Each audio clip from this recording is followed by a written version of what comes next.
ಹಂಗೆ ಸರಿ ಹೋಗಲಿಲ್ಲ, ನಾವು ಆಚೆ ಬಂದ್ವಿ ಅಷ್ಟೇ. ನಾನೇ ಅಂತಾರೆ ಸುಮಾರು ಜನ ಬ್ಯಾಕ್ ಆಫ್ ಅದು ಮೊದಲಿನಷ್ಟು ಅಲ್ಲಿ ಇದಿರಲಿಲ್ಲ, ಕಟ್ ಮಾಡೋಕ್ಕೆ ಶುರು ಮಾಡೋದು. ಯಾರೋ ಬರ್ತಾಯಿದ್ರೆ ನಮಗೆಲ್ಲ ಡೈರೆಕ್ಟ್ ನಾವು ಹೋಗಿ ಡೇಟಾ ಮಾಡಿಸ್ತಾಯಿದ್ವಿ, ನಮಗೆ ವೆಯ್ಟ್ ಮಾಡಿಸೋದು. ಸೊ ಈ ಥರ ಒಂದಿಷ್ಟು ಇನ್ಸಿಡೆಂಟ್ಸ್ ನಡೀತು.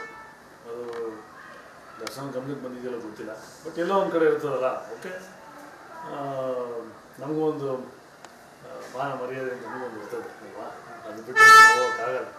So we respected.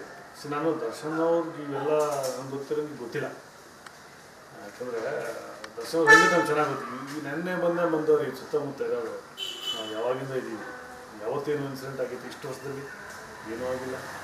ಇತ್ತೀಚೆಗೆ ಈ ಕೊರೋನಾ ಟೈಮ್ ಆಯ್ತಲ್ಲ, ಈ ಕೊರೋನಾ ಇಂಡಸ್ಟ್ರಿ ಬಂದಾಗಿತ್ತಲ್ಲ, ಈ ಕೊರೋನಾ ಟೈಮಲ್ಲಿ ಇವೆಲ್ಲ ಕೊರೋನಾ ಥರ ಸೇರ್ಕೊಂಡಿದ್ದಾರೆ. ಸೊ ಅದು ಬಂದಿದ್ದು ಪ್ರಾಬ್ಲಮ್. ಅಫ್ಕೋರ್ಸ್ ದರ್ಶನ್ ಸರ್ದು ಫ್ಯಾಮಿಲಿದು ಚೂರು ಪ್ರಾಬ್ಲಮ್ಸ್ ಇತ್ತು.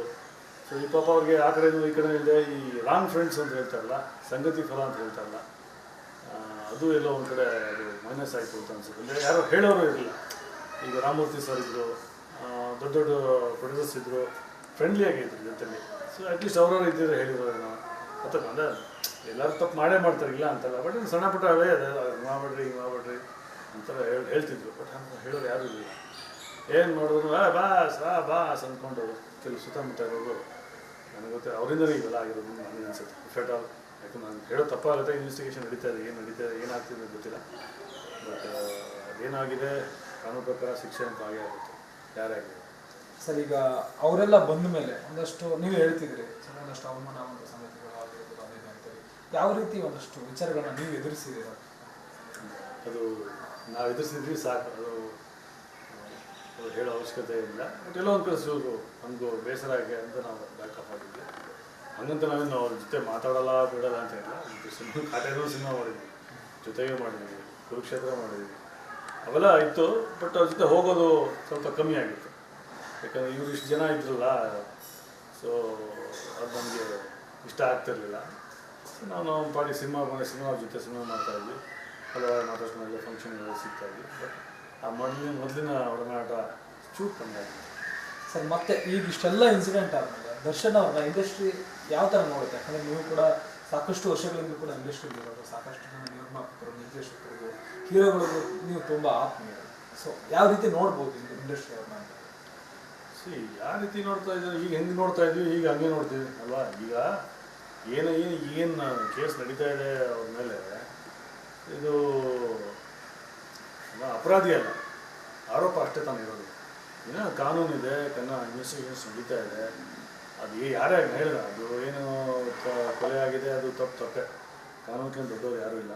ಅದು ಏನು ಕಾನೂನು ಪ್ರಕಾರ ಅದು ತಪ್ಪಿಸ್ತವ್ರಿಗೆ ಯಾರು ಶಿಕ್ಷೆ ಆಗುತ್ತೆ ಆಗಲೇಬೇಕು, ಅದು ಮಾತಿಲ್ಲ. ಬಟ್ ಈಗ ನೋಡಿ, ಫಾರ್ ಎಕ್ಸಾಂಪಲ್ ಬಾಲಿವುಡಲ್ಲಿ ಸಲ್ಮಾನ್ ಖಾನ್ ಆಗ್ಬೋದು, ಸಂಜಯ್ ದತ್ ಆಗ್ಬೋದು. ಈಗ ಸಂಜಯ್ ತಪ್ಪು ಮಾಡಿ ಶಿಕ್ಷೆ ಅನ್ಭವಿಸಿ ಆಚೆ ಬರಲಿಲ್ವೇ? ಅಕ್ಸೆಪ್ಟ್ ಮಾಡ್ಕೊಂಡಿದ್ದಾನೆ. ನಮ್ಮ ಕನ್ನಡದ KGF ಫಿಲ್ಮ್ ಮಾಡಿರ್ತಾನೆ, ಅವರು ಈ ಅಕ್ಸೆಪ್ಟೆಡ್. ಸೊ ಹಾಗೆ ಮನುಷ್ಯ ತಪ್ಪು ಮಾಡ್ತಾನೆ, ಎಲ್ಲ ಒಂದು ಕಡೆ ಕೆಟ್ಟಗಳಿಗೆ ಆ ಥರ ಆಗಿದೆ. ಹಾಗಂತ ಇವರೇ ಮಾಡಿದಂತ ನಾನು ನಂಬಲ್ಲ. ಅದು ಮುಂದೆ ಇನ್ವೆಸ್ಟಿಗೇಷನ್ ನಡೀತಾ ಇದೆ, ಆಗುತ್ತೆ.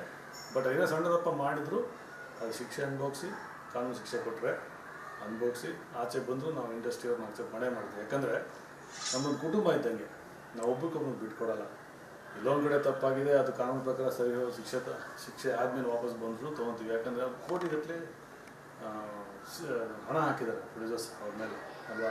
ಆಮೇಲೆ ದರ್ಶನ್ ಸಿನಿಮಾ ಒಂದು ಆಚೆ ಬಂತಂದು ಎಷ್ಟು ಇವರಿಗೆ ಕುಟುಂಬಗಳಿಗೆ ಅದು ಊಟ ಸಿಗುತ್ತೆ ಗೊತ್ತಾ. ನಮ್ಮಂಥ ಕಲಾವಿದರಿಗೆ, ಟೆಕ್ನಿಷಿಯನ್ಸ್ಗೆ, ಸಿನಿಮಾ ಥಿಯೇಟ್ರಿಗೆ, ಡಿಸ್ಟ್ರಿಬ್ಯೂಟರ್, ಆಲ್ಮೋಸ್ಟ್ ಸರ್ಕಲ್ ಕಂಪ್ಲೀಟ್. ಈಗ ಮೀಡಿಯಾ ಆಗಲಿ ಎಲ್ಲನೂ ಒಂದು ಕುಟುಂಬ ಇದ್ದಂಗೆ. ಯಾರೋ ಒಬ್ರಿಗೇನಾದರೂ ಸರ್ಕಲ್ ಅದು. ಸೊ ಒಬ್ರಿಗೆ ಏಟ್ ಬಿತ್ತು ಅಂದರೆ ಎಲ್ಲರೂ ಏಟ್ ಬಿಡುತ್ತೆ. ಸೊ ನಾವು ಅಷ್ಟೇ ಏನಾಗುತ್ತೋ ಅಂತ ನಾವು ಕಾಯ್ತಾ ಇದ್ವಿ. ಏನು ಕೋರ್ಟ್ ಡಿಸಿಷನ್ ಇರೋದು ಅದ್ರ ಮೇಲೆ ನಾವು ಬದ್ಧವಾಗಿರ್ಬೇಕು. ಕೊನೆಯದಾಗಿ ಏನು ಹೇಳ್ತೀರಾ ಸರ್, ಮತ್ತು ಅವ್ರ ಫ್ಯಾನ್ಸ್ಗಾಗಿರ್ಬೋದು, ಮತ್ತು ಅವರ ಆತ್ಮೀಯರ ಬಳಗಕ್ಕೆ? ಇಲ್ಲ, ನಾನು ಫ್ಯಾನ್ಸ್ ಅವ್ರಿಗೆ ಹೇಳೋಕ್ಕೆ ಇಷ್ಟಪಡ್ತೀನಿ, ದಯವಿಟ್ಟು ತಾಳ್ಮೆಯಿಂದ ಇರಿ.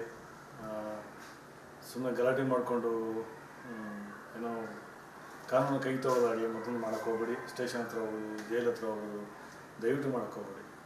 ಕಾನೂನು ಈಗ ಆಲ್ರೆಡಿ ಕೇಸ್ ನಡೀತಾ ಇದೆ, ಅದೇನೋ ಡಿಸೈಡ್ ಆಗುತ್ತೆ.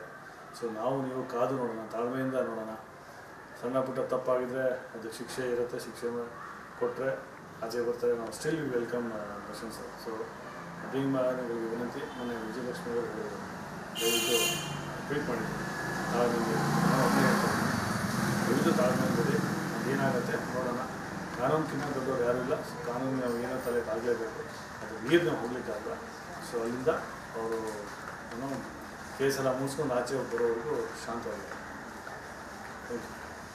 ಇದಿಷ್ಟು ನಟ ರವಿಚೇತನ್ ಅವರ ಅಂದರೆ ಇಷ್ಟು ವರ್ಷದಿಂದಲೂ ಕೂಡ ನಾವು ಅವ್ರ ಜೊತೆ ಇದ್ದೀವಿ, ಯಾವತ್ತೂ ಕೂಡ ದರ್ಶನ ಆ ರೀತಿಯಾದಂತಹ ಮನೋಭಾವದವರಲ್ಲ. ಆದರೆ ಇತ್ತೀಚೆಗೆ ಅಂದರೆ ಕೊರೋನಾ ಟೈಮಿಂದಲೂ ಕೂಡ ಒಂದಷ್ಟು ಜನ ಆತನ ಜೊತೆ ಬೇರೆ ರೀತಿಯಾದಂಥ ವ್ಯಕ್ತಿಗಳು ಸೇರ್ಕೊಂಡ್ರು. ಅದಾದಮೇಲೆ ಈ ರೀತಿಯಾದಂತಹ ಒಂದಷ್ಟು ಬದಲಾವಣೆಗಳಾಯಿತು. ಈ ರೀತಿ ಅಂದರೆ ಈ ಕೊಲೆ ಮಾಡುವಂಥ ಮಟ್ಟಿಗೆ ಆತ ಹೋಗಿರ್ಲಿಕ್ಕಿಲ್ಲ, ಆತನ ಜೊತೆ ಇದ್ದವರೇ ಮಾಡಿರ್ಬೋದು ಅಂತೇಳಿ ಅವರು ಕೂಡ ತಮ್ಮ ಮಾತನ್ನು ಹೇಳ್ತಾರೆ. ವಿಡಿಯೋ ಜರ್ನಲಿಸ್ಟ್ ರಾಘವೇಂದ್ರ ಜೊತೆ ಮಾದೇಶ್, ರಿಪಬ್ಲಿಕ್ ಕನ್ನಡ, ಬೆಂಗಳೂರು.